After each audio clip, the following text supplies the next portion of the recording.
Hello dear students, welcome to the new video. અને આજના આ વિડીયોની અંદર આપણે ડિસ્કસ કરવાના છીએ chapter 3 of GTU data science sem 5 series, right. તો આપણે ઓલરેડી ચેપ્ટર 1 અને 2 જે છે એ અપલોડ કરી દીધા છે એના વન શોર્ટ વિડીયોઝ. એ તમે હજુ સુધી ના જોયા હોય તો ફટાફટથી જઈને જોઈ લો. અને આજના વિડીયોની અંદર આપણે ડિસ્કસ કરવાના છીએ ઇન્ટ્રોડક્શન ટુ પ્રોબેબિલિટી, રાઈટ. તો આપણે વધારે ટાઈમ વેસ્ટ નહીં કરીએ અને સૌથી પહેલી જે થિયરી આપણી છે એ છે પ્રોબેબિલિટી થિયરીની અમુક ટર્મિનોલોજીસ. તો એ સૌથી પહેલાં આપણે જોઈશું. But before that I want to tell one thing કે 99% ઓફ ધ સ્ટુડન્ટ્સ જે છે એ વિડીયોના એન્ડ સુધી પહોંચતા જ નથી, રાઈટ. જો તમે આ વિડીયોના એન્ડ સુધી પહોંચશો તો એનો મતલબ એવો છે કે તમે એ 99% ઓફ ધ સ્ટુડન્ટ્સ કરતાં તમારા કરિયર માટે વધારે સિરિયસ છો, રાઈટ. અને તમે તમારા સ્ટડીઝ લઈને પણ ખૂબ જ સિરિયસ છો. તો હવે આપણે સૌથી પહેલી થિયરીથી શરૂઆત કરીએ, વિચ ઇઝ રેન્ડમ એક્સપેરિમેન્ટ. તો રેન્ડમ એક્સપેરિમેન્ટનો મતલબ શું હોય? Random experiment is an experiment in which the outcome is not known with certainty. હવે સર્ટેનિટીનો મતલબ શું થાય? ચોક્કસપણે. તો એવું એક્સપેરિમેન્ટ જેની અંદર તમને આઉટપુટની સર્ટેનિટી નથી, મતલબ તમારા આઉટપુટને તમને ચોક્કસ પણ નથી, તમને ખબર નથી કે ભાઈ પાક્કું શું આઉટપુટ આવશે, આઉટકમ આવશે, એવા એક્સપેરિમેન્ટને રેન્ડમ એક્સપેરિમેન્ટ કહેવાય છે. અહીંયા તમને અમુક એક્ઝામ્પલ આપ્યા છે, જુઓ. Predictive analysis mainly deals with random experiment like predicting quarterly revenue of an organization. તો કોઈ પણ ઓર્ગેનાઇઝેશનનું ક્વાર્ટરલી રેવન્યુ કેટલું હોય એ તમે ફિક્સ ના કહી શકો કે ભાઈ આટલું જ થશે, બરાબર. તમે પ્રેડિક્ટ કરી શકો, તમે અનુમાન લગાવી શકો કે ભાઈ આટલું થશે, પણ તમે ફિક્સ ના કહી શકો. તો એ શું થઈ ગયું? એક રેન્ડમ એક્સપેરિમેન્ટ થઈ ગયું. પછી કસ્ટમર ચર્ન. કસ્ટમર ચર્નનો મતલબ મેં તમને પહેલાં પણ સમજાવ્યો હતો. એનો મતલબ એવું થાય કે ભાઈ કોઈ પર્ટિક્યુલર કસ્ટમર તમારી કંપની પાસેથી કાં તો તમારી વેબસાઇટ ઉપરથી કોઈ પ્રોડક્ટ પરચેસ કરતો હોય અને પછી સડનલી પ્રોડક્ટ પરચેસ કરવાનું બંધ કરી દે, તો એ કહેવાય કસ્ટમર ચર્ન, બરાબર. તો એ વસ્તુ પણ તમે પ્રેડિક્ટ કરી શકો છો, પણ તમે ચોક્કસપણે નથી કહી શકતા કે એ કેટલો નંબર હશે. પછી demand for a product at future time period. તો આ બધા વસ્તુઓના જે એક્ઝામ્પલ્સ થઈ ગયા તમારા રેન્ડમ એક્સપેરિમેન્ટના. હવે નેક્સ્ટ આપણે વાત કરીએ સેમ્પલ સ્પેસની, કે ભાઈ સેમ્પલ સ્પેસ કોને કહેવાય, રાઈટ. તો it is the universal set that consist of all possible outcomes of an experiment. એટલે તમે જે કોઈ પણ એક્સપેરિમેન્ટ કરો છો એના જેટલા પણ પોસિબલ આઉટકમ્સ હોય એ બધા કયા સેટના અંદર પ્રેઝન્ટ હશે તમારા? તો સેમ્પલ સ્પેસની અંદર, બરાબર. આ એક યુનિવર્સલ સેટ છે તમારો. It is represented using letter S, અને આને તમે લેટર એસ વડે રિપ્રેઝેન્ટ કરી શકો છો. Individual outcomes are called elementary events. અને જે ઇન્ડિવિજ્યુઅલ આઉટકમ્સ હોય, આના અંદરથી મળતા તમને જે ઇન્ડિવિજ્યુઅલ આઉટકમ્સ હોય એને તમે શું કહેશો ભાઈ? એને કહેશો તમે elementary events, right. Sample space can be finite or infinite, અને આ ફાઇનાઇટ પણ હોઈ શકે છે અને ઇનફાઇનાઇટ પણ હોઈ શકે છે. તો આ તો વસ્તુ ઇઝી છે. હવે આપણે વાત કરીએ ઇવેન્ટ વિશે, કે ભાઈ ઇવેન્ટ કોને કહેવાય, રાઈટ. તો event is a subset of a sample space and probability is usually calculated with respect to N event. તો ઇવેન્ટ શું છે ભાઈ? તમારા સેમ્પલ સ્પેસનો સબસેટ જે હોય, બરાબર. એટલે એની અંદરથી તમે જો કોઈ ઇવેન્ટ લો છો જેની પ્રોબેબિલિટી ફાઇન્ડ કરો, પછી તમે એને શું કહેશો? તમે ઇવેન્ટ કહેશો, રાઈટ. અહીંયા તમને વેન ડાયાગ્રામથી બતાવેલું પણ છે કે આ તમારો છે સેમ્પલ સ્પેસ અને એની અંદર એનો જે સબસેટ છે એ તમારો છે event. So the Venn diagram indicates that the event E is a subset of the sample space S that is represented as E is the subset of S. તો આપણે બંને ડેફિનેશન જોઈ લીધી કે સેમ્પલ સ્પેસ કોને કહેવાય અને event કોને કહેવાય. હવે નેક્સ્ટ છે probability estimation using relative frequency. Okay, relative ફ્રીક્વન્સીનો યુઝ કરીને આપણે પ્રોબેબિલિટી એસ્ટિમેશન જોઈશું, રાઈટ. તો હવે આનો આપણે એક એક્ઝામ્પલ પણ ડિસ્કસ કરીશું, પણ એના પહેલાં આપણે થિયરી જોઈએ. The classical approach to probability estimation of an event is based on the relative frequency of the occurrence of that event. કેવી રીતે? તો અહીંયા જુઓ. According to frequency estimation, the probability of an event X, which is represented as P of X, is given by. તો probability કોઈ પણ event X હોય એના માટે તમે probability શું કહેશો? P of X કહેશો. અને એ probability ને તમે કેવી રીતે દર્શાવી શકો છો? આ રીતે, રાઈટ. તો P of X is equal to number of observations in the favour of event X, એટલે કે ભાઈ જે નંબર ઓફ ઓબ્ઝર્વેશન્સ હોય તમારા ઇવેન્ટના ફેવરમાં એ upon total number of observations. તો આ તો તમે જ્યારે 10મા ધોરણની અંદર હતા ત્યારના વસ્તુ તમે કરતા આવો છો, બરાબર. Outcome upon total number of observations. તો એ તમે number of X upon n કરીને દર્શાવી શકો છો. હવે એના ઉપર એક એક્ઝામ્પલ આપેલું છે, અહીંયા ધ્યાનથી જુઓ. 1 second. Okay, A website displays 10 advertisements and the revenue generated by the website depends on the number of visitors to the site clicking on any of the advertisements displayed in the website. તો એક website છે એ કેટલી advertisement ચલાવે છે ભાઈ? 10 advertisement ચલાવે છે, right? The data collected by the company has revealed that out of 2500 visitors, કેટલા વિઝિટર છે ભાઈ? 2500 visitors, 30 people clicked on one advertisement, 15 people clicked on two advertisement and 5 clicked on 3 advertisement. Remaining did not click on any of the advertisements. તો ભાઈ આ તમને data આપ્યો છે કે ભાઈ કેટલા લોકોએ એડવર્ટાઇઝમેન્ટ ઉપર ક્લિક કર્યું અને કેટલા લોકોએ ના કર્યું, બરાબર? એ બધી વસ્તુઓ છે અને ટોટલ કેટલા વિઝિટર છે ભાઈ આપણા પાસે? 2500 વિઝિટર છે. હવે કેલ્ક્યુલેટ શું કરવાનું છે જુઓ. The probability that a visitor to the website will click on an advertisement, એટલે કે ભાઈ ક્લિક કરશે એની વાત કીધી છે. તો શું કરવાનું ભાઈ જુઓ, કેટલા લોકોએ ક્લિક કર્યું હતું? 30 people, 50 people and 5 people, બરાબર? અહીંયા એ જ કીધું છે કે ભાઈ એડવર્ટાઇઝમેન્ટ ઉપર ક્લિક કરેલું હોવું જોઈએ. કેટલી એડવર્ટાઇઝમેન્ટ ઉપર ક્લિક કરેલું હોવું જોઈએ એવું કઈ જ વસ્તુ અહીંયા મેન્શન નથી કરી. તો આ બધાનો સરવાળો કરી દો. 30 + 15 + 5, બરાબર? કેટલો થયો ડેટા? 50. તો અહીંયા શું થશે પ્રોબેબિલિટી? 50 ભાગ્યા ટોટલ નંબર ઓફ વિઝિટર કેટલા હતા? 2500. તો તમારી પ્રોબેબિલિટી તમને અહીંયા મળી ગઈ, રાઈટ? પછી નેક્સ્ટ શું હતું જુઓ.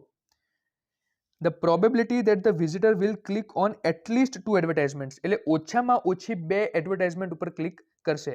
તો એમાં તમારે કોને કઈ લેવાની? એક 15 વાળી લેવાની અને એક 5 વાળી લેવાની. કેમ કે 15 લોકો એવા હતા કે જેમને 2 એડવર્ટાઇઝમેન્ટ ઉપર ક્લિક કર્યું હતું અને 5 લોકો એવા હતા કે જેમને 3 એડવર્ટાઇઝમેન્ટ ઉપર ક્લિક કર્યું હતું. એટલે ટોટલ કેટલા લોકો થયા? 20 લોકો થયા. એટલે અહીંયા પ્રોબેબિલિટી શું થશે? 20 ભાગ્યા 2500, એટલે અહીંયા તમને પ્રોબેબિલિટી મળી ગઈ. પછી નેક્સ્ટ શું છે જુઓ. The probability that a visitor will not click on any advertisement, કે ભાઈ કોઈ પણ એડવર્ટાઇઝમેન્ટ ઉપર ક્લિક નહીં કરે. તો જુઓ ટોટલ વિઝિટર કેટલા હતા ભાઈ તમારા પાસે? 2500 વિઝિટર આપણા પાસે ટોટલ હતા, રાઈટ? એમાંથી ક્લિક કેટલા લોકોએ કર્યું હતું? તો આ બધાનો સરવાળો કર્યો તો એટલે આપણને ખબર પડી કે ભાઈ 50 લોકોએ ક્લિક કર્યું હતું. તો 2500 માંથી તમે 50 માઇનસ કરો એટલે કે 2450 લોકો એવા હશે કે જેમને કોઈ પણ એડવર્ટાઇઝમેન્ટ ઉપર ક્લિક નહીં કર્યું હોય. અને અહીંયા આપણે એ જ ફાઇન્ડ કરવાનું છે કે ભાઈ the probability that a visitor will not click on any advertisement, તો 2450 divided by 2500, એટલે અહીંયા તમને એની પ્રોબેબિલિટી પણ મળી જશે, રાઈટ? તો આપણે એનો પણ એક એક્ઝામ્પલ જોઈ લીધું. હવે આપણે ફટાફટથી નેક્સ્ટ થિયરી તરફ વધીએ. તો હવે કઈ થિયરી છે ભાઈ? Algebra of events. ઓકે, તો આ અમુક પ્રોપર્ટીઝ છે, એટલી બધી ઇમ્પોર્ટન્ટ નથી કેમ કે આ બધી પ્રોપર્ટીઝ તમે ઓલરેડી તમારા પાછલા સેમેસ્ટર્સની અંદર જોતા જ આવ્યા છો. તો આપણે આ ફટાફટથી જોઈ લઈશું. Assume that x, y and z are 3 events of a sample space. એટલે કે સેમ્પલ સ્પેસ છે એના 3 ઇવેન્ટ્સ છે આપણા પાસે. કયા કયા? x, y and z. Then the following algebraic relationships are valid and are useful while deriving probabilities of events. તો એમાંથી તમે આ આટલી પ્રોપર્ટીઝ જે છે ડિફરન્ટ એ નીકાળી શકો છો. સૌથી પહેલા કઈ છે ભાઈ? Commutative rule. તમને ખબર જ છે કે ભાઈ a is equal two b, તો b ઇઝ ઇક્વલ ટુ શું? a plus b is equal two b plus c આપણે લખતા હતા. બસ એ રીતની જ વસ્તુ છે અહીંયા કે ભાઈ x union y is equal to y union x અને x intersection y is equal to y intersection x. એ જ રીતે પછી એસોસિએટિવ રૂલ હતું, એટલે x યુનિયન y એ બ્રેકેટમાં આવશે, union z is equal to બ્રેકેટને ફેવરી દો તો પણ વસ્તુ સેમ જ રહેશે, એટલે કે x યુનિયન અને પછી y યુનિયન z બ્રેકેટમાં હશે. એ જ રીતે અહીંયા ઇન્ટરસેક્શન માટે આપ્યું છે. પછી છે તમારું ડિસ્ટ્રીબ્યુટિવ રૂલ. ડિસ્ટ્રીબ્યુટિવ રૂલ શું કહેવા માંગે છે ભાઈ? તો x union y intersection z તમારું બ્રેકેટમાં, તો જ્યારે તમે બ્રેકેટ ખોલશો એટલે શું થશે? હવે x યુનિયન y થઈ જશે, પછી છેદ અહીંયા વચ્ચે રહેશે એટલે કે ઇન્ટરસેક્શન અહીંયા વચ્ચે રહેશે અને પછી x યુનિયન z થઈ જશે, એટલે x યુનિયન z અહીંયા થઈ ગયું, રાઈટ? એ જ રીતે ઇન્ટરસેક્શન માટે ઊંધું થશે કે x ઇન્ટરસેક્શન y અને આ યુનિયન જે અંદર વાળો હતો એ અહીંયા બહાર આવી જશે, એટલે બહાર આવી ગયો પછી x ઇન્ટરસેક્શન z. તો આ તમારો કહેવાશે ડિસ્ટ્રીબ્યુટિવ રૂલ. ઓકે, નેક્સ્ટ પછી તમારો ડી મોર્ગન રૂલ આવશે. તો આ તમારા એક્ઝામ પોઈન્ટ ઓફ વ્યૂથી થોડો ઇમ્પોર્ટન્ટ છે એટલે આને જરા તમે ધ્યાનથી જોજો. તો the following rules known as De Morgan law. De Morgan law શું કહેવા માંગે છે ભાઈ? કે x યુનિયન y નો કોમ્પ્લિમેન્ટ, કોમ્પ્લિમેન્ટને તમે આ રીતે પણ દર્શાવી શકો છો, x યુનિયન y નો કોમ્પ્લિમેન્ટ. ઓકે, આ રીતે. તો x યુનિયન y નો કોમ્પ્લિમેન્ટ શું થશે ભાઈ? x complement intersection y complement. એ જ રીતે x ઇન્ટરસેક્શન y નો કોમ્પ્લિમેન્ટ શું થશે ભાઈ? x complement union y compliment, right? તો આ તમારો કહેવાશે ડી મોર્ગન લો. પછી શું કીધું છે જુઓ, વેર x compliment and y compliment are the complimentary events of x and y respectively. તો એ તો આપણે જોઈ લીધું. હવે આપણે વાત કરીએ એક્ઝિયમ્સ ઓફ પ્રોબેબિલિટીના વિશે. તો પ્રોબેબિલિટીના કયા કયા એક્ઝિયમ્સ છે જોઈએ ફટાફટથી. According to axiomatic theory of probability, the probability of an event E satisfies the following axioms. તો એના અમુક axioms છે. કયો છે પહેલો એક્ઝિયમ? જુઓ પહેલો એક્ઝિયમ શું કહેવા માંગે છે ભાઈ? The probability of event E always lies between 0 and 1. તો આ વસ્તુ તો આપણે નાનપણથી ભણતા આવ્યા છે કે ભાઈ કોઈ પણ ઇવેન્ટની જે પ્રોબેબિલિટી હોય એ હંમેશા 0 થી 1 વચ્ચે હોય, રાઈટ? પછી the probability of the universal set is 1. તો P of S is always equal to 1. તમને ખબર છે કે ભાઈ સેમ્પલ સ્પેસની જે તમારી પ્રોબેબિલિટી હોય એ ઓલવેઝ કેટલી હોય? 1 હોય, રાઈટ? પછી P of X union Y is equal to P of X plus P of Y, where X and Y are two mutually exclusive events. Mutually exclusive events એવા ઇવેન્ટ્સને કહેવાય કે જેમનો જ્યારે તમે છેદ કરો એટલે કે ઇન્ટરસેક્શન કરો એ હંમેશા કેટલો હોય? 0 હોય. તો આ તમે ફોર્મ્યુલા ભણ્યા જશો કે ભાઈ P of X union Y is equal to P of X plus P of Y minus P of X intersection Y. પણ X intersection Y ની વેલ્યુ 0 છે કેમ કે મ્યુચ્યુઅલી એક્સક્લુઝિવ ઇવેન્ટ્સ આપ્યા છે. તો એના માટે ફોર્મ્યુલા કેવો બની જશે? P of X union Y is equal to P of X plus P of Y.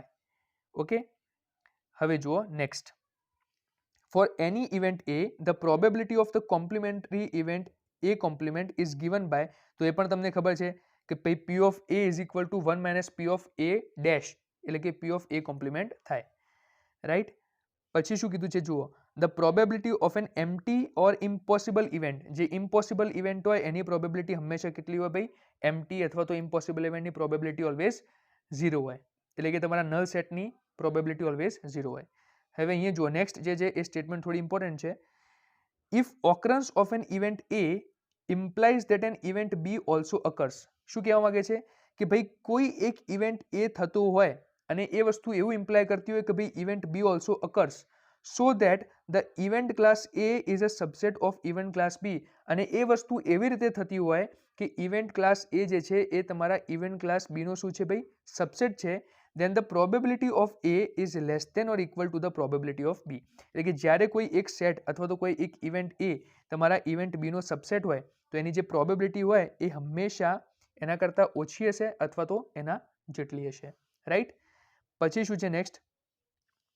The probability that either event A or B occur or both occur is given by, તો આ ફોર્મ્યુલાની આપણે વાત કરતા હતા, P of A union B is equal to P of A plus P of B minus P of A intersection B, right? તો આ કઈ વસ્તુની પ્રોબેબિલિટી છે? Either event A or B occur or both અકરની, બરાબર? એટલે કે કાં તો ઇવેન્ટ A થતું હોય, કાં તો ઇવેન્ટ B થતું હોય, અથવા તો બંને થતા હોય. If A and B are mutually exclusive events, so that P of A intersection B is equal to 0, તો આ ફોર્મ્યુલા આપણે ઓલરેડી જોઈ લીધું. પછી શું છે જુઓ, if A1, A2 and so on An are n events that form a partition of sample space S, then their probabilities must add up to 1. તો એ તો સિમ્પલ વસ્તુ છે કે ભાઈ કોઈ સેમ્પલ સ્પેસ S હોય અને એના જ તમે ઇવેન્ટ્સ લીધા હોય બધા, તો એ બધા ઇવેન્ટ જે હશે એ પર્ટિક્યુલર સેમ્પલ સ્પેસનું એ બધા ઇવેન્ટનો સરવાળો કેટલો થશે? 1 થશે, રાઈટ? તો આ પણ આપણે ડિસ્કસ કરી લીધું. હવે આપણે વાત કરીએ કે ભાઈ જોઈન્ટ પ્રોબેબિલિટી કોને કહેવાય. તો આ ડેફિનેશન ખૂબ જ ઇમ્પોર્ટન્ટ છે, ધ્યાનથી જોજો, અને ખૂબ જ સિમ્પલ પણ છે. Let A and B be two events in a sample space. ચલો એક સેમ્પલ સ્પેસના બે ઇવેન્ટ લીધા આપણે, A અને B.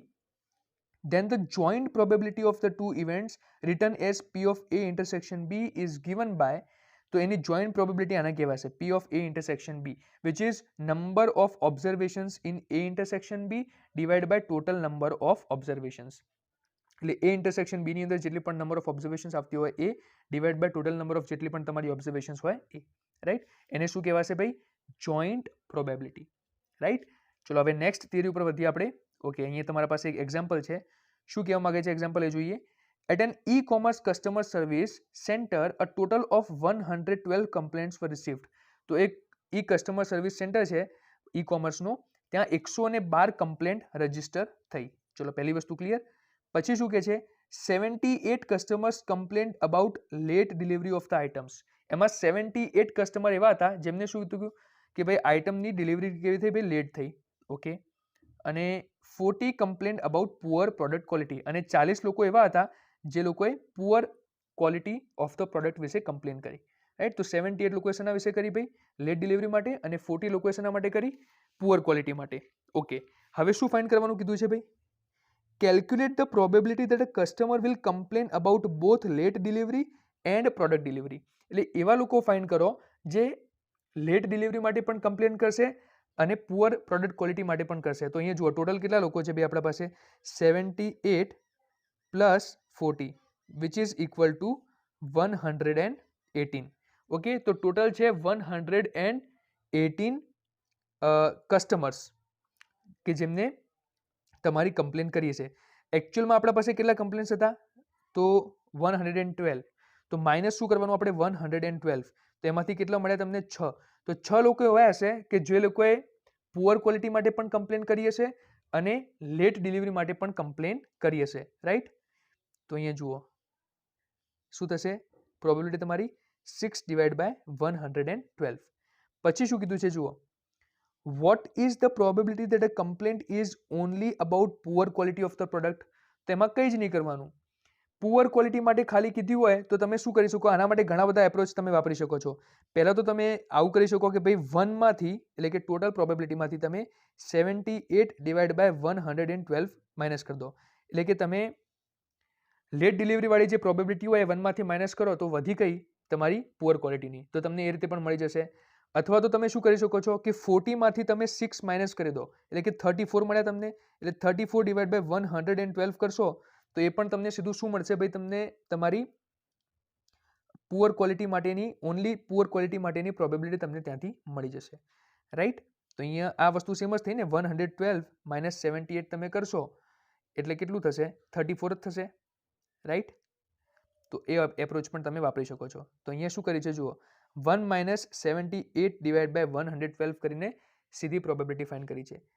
ઓકે, ફરીથી બોલું છું, જે લોકોને ખબર ના પડ્યું એમના માટે. એને કીધું હતું કે ભાઈ what is the probability that a complaint is only about poor quality, કે ખાલી પુઅર ક્વોલિટી માટે થવી જોઈએ. તો એની અંદર તમારા આ જે 6 લોકો હતા કે જેમને પુઅર ક્વોલિટી માટે પણ કરી હતી અને લેટ ડિલિવરી માટે પણ કરી હતી, એ લોકોને માઇનસ કરવા પડે. તો 30 એટલે કે ટોટલ 40 હતી, એમાંથી તમે એ 6 લોકોને માઇનસ કરશો અને પછી એને તમે 112 થી ડિવાઈડ કરશો એટલે તમને સીધી તમારી પ્રોબેબિલિટી ત્યાં મળી જશે, રાઈટ? ચલો હવે આપણે નેક્સ્ટ થિયરી ઉપર વધીએ. તો તમારી નેક્સ્ટ થિયરી છે marginal probability. So what is marginal probability? It is simply a probability of an event x denoted by p of x without any conditions. તો marginal probability એવી પ્રોબેબિલિટીને કહેવાય કે જેની અંદર કોઈ પણ કન્ડિશન્સ હોય નહીં. ઓકે, પછી આપણે વાત કરીએ ઇન્ડિપેન્ડન્ટ ઇવેન્ટ્સ વિશે. તો ઇન્ડિપેન્ડન્ટ ઇવેન્ટ કોને કહેવાશે? ચલો એ જોઈએ.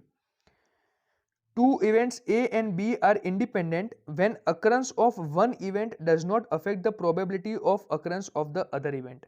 એટલે કે ભાઈ એક ઇવેન્ટ જે છે એનું અકરન્સ કોઈ બીજા ઇવેન્ટના અકરન્સને અફેક્ટ ના કરતું હોય એવા કેસમાં તમે એ બંને ઇવેન્ટ્સને શું કહેશો? ઇન્ડિપેન્ડન્ટ ઇવેન્ટ્સ કહેશો. Mathematically two events A and B are independent when P of A intersection B is equal to P of A into P of B, right? તો આ ઇન્ડિપેન્ડન્ટ ઇવેન્ટ્સનો તમારો શું થઈ ગયો? ફોર્મ્યુલા થઈ ગયો. હવે આપણે જોઈએ next, which is conditional probability, and this is one of the most important probabilities. If A and B are events in a sample space, then the conditional probability of the event B, given that the event A has already occurred, denoted by P of B, given that A is defined as this. તો શું કહેવા માંગે છે જુઓ, તમારા પાસે જ્યારે કોઈ બે ઇવેન્ટ્સ હોય A અને B, ઓકે, સેમ્પલ સ્પેસની અંદર, તો કન્ડિશનલ પ્રોબેબિલિટી કોને કહેવાશે? તો conditional probability of the event B given that the event A has already occurred. Conditional પ્રોબેબિલિટીનો મતલબ જ આ થાય કે ભાઈ એક ઇવેન્ટ ઓલરેડી અકર થઈ ચૂક્યો છે અને એના આધારે હવે તમારે બીજા ઇવેન્ટની પ્રોબેબિલિટી ફાઇન્ડ કરવાની છે. તો આ કેસમાં આપણે શું કરીએ છીએ? Probability of B given that A એટલે કે A has already occurred is equal to P of A intersection B divide by P of A. અહીંયા જે આ સાઈડ હોય ને ભાઈ, આ નીચેની સાઈડ તમે આને સમજો, એ હંમેશા તમારો ડિનોમિનેટર થશે અને P of A is always greater than 0, right? તો અહીંયા જુઓ આવું લખ્યું હોત, ધારો કે પી ઓફ એ ગિવન બી, તો એનો ફોર્મ્યુલા કેવો બની જાત? P of A intersection B divide by, હવે અહીંયા બી છે તો અહીંયા લખવાનું તમારે બી, રાઈટ? તો એનો ફોર્મ્યુલા આ રીતે બની જાત. આ કેસમાં એ છે એટલે અહીંયા નીચે શું આવ્યું? એ આવ્યું, રાઈટ? તો આને કહેવાશે કન્ડિશનલ પ્રોબેબિલિટી. આ કેસમાં જે હંમેશા નીચે હોય, ધારો કે આ કેસમાં બી નીચે છે તો એનો મતલબ બી હેઝ ઓલરેડી બીન અકર્ડ. અહીંયા એ છે તો એ હેઝ ઓલરેડી બીન અકર્ડ. આ બધી વસ્તુઓ મારા ખ્યાલથી તમે ઓલરેડી જાણતા જ હશો, બરાબર, તમારા થર્ડ સેમની અંદર આવતું જ હતું, એટલે આપણે હવે એમાં વધારે સમય નહીં બગાડીએ. Let's talk about the application of simple probability rules in analytics. હવે એનાલિટિક્સમાં કઈ રીતે પ્રોબેબિલિટીનો યુઝ થશે એના વિશે આપણે વાત કરીએ, રાઈટ. તો association rule mining is one of the popular algorithms used to solve problems such as market basket analysis and recommender systems. હવે recommender systems તો તમને ખબર જ છે કે ભાઈ શેને કહેવાય, કે ભાઈ જે તમને recommendation આપે, રાઈટ. તમે YouTube વાપરતા હશો, તમે Amazon વાપરતા હશો, તેમાં જે તમને recommendations આપે છે એ તમારી recommender system થઈ ગઈ, જેના વિશે આપણે પહેલા પણ વાત કરેલી છે. પણ માર્કેટ બાસ્કેટ એનાલિસિસ કોને કહેવાય? તો હું તમને એક એક્ઝામ્પલ આપું. તમે ડીમાર્ટ જેવા મોલની અંદર જાઓ છો, રાઈટ. તો એમાં તમે ઘણી વખતે જોયું છે કે જે બ્રેડ હશે, બ્રેડનું પેકેટ હશે, જે જગ્યાએ બ્રેડ મળતી હશે એના બાજુમાં બટર હશે જ, રાઈટ. એના બાજુમાં તમારું જે જેમ હશે એ હશે જ. પછી કાં તો તમે લેપટોપ લેવા માટે જશો તો ત્યાં તમને બેગ મળશે જ, રાઈટ.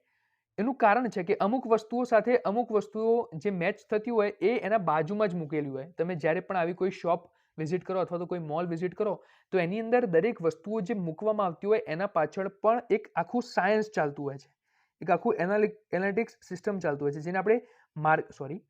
જેને આપણે માર્કેટ બાસ્કેટ એનાલિસિસ કહીશું, રાઈટ. તો એ આખું એનાલિસિસ થાય કે ભાઈ કઈ વસ્તુ ક્યાં મૂકવી, કઈ વસ્તુના બાજુમાં શું મૂકવું, એ દરેક વસ્તુ કયા એનાલિસિસનો પાર્ટ થયો?